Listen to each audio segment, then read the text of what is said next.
Informohuni me Zhurma TV. Bëni subscribe për më shumë video.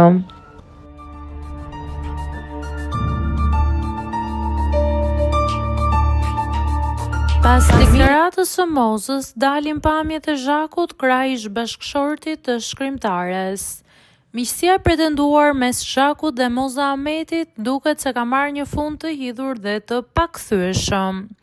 Ajo që nisi me premtime për afrimitet nga ana e Zhakut para hyrjes, ka degraduar në një përplasje të ashpër dhe në zbulimin e një historie të komplikuar nga e kaluara jashtë mureve të shtëpisë.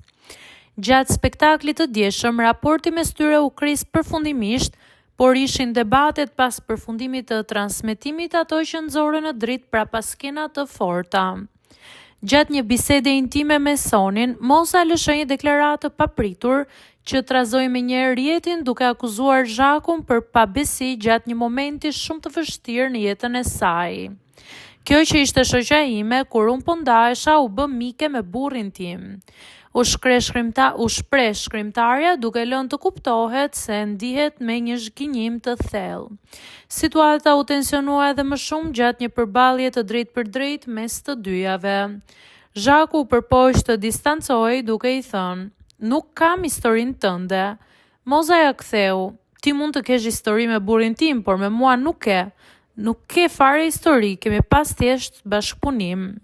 Ndonë se Zhaku nxitoi të mohoj gjithçka duke theksuar se nuk ka absolutisht asnjë histori me ish burrin e saj, këto fjalë ngritën një furtunë dyshimesh në publik. A ka pasur vërtet Zhaku ndikim në divorcin e të famshmes Moza? Pikërisht në kulmin e kësaj zhurme mediatike dhe dyshimeve të ngritura, provat nuk kanë vonuar. Janë publikuar fotografi që hedhin dritë mbi këtë raport të shumë përfolur.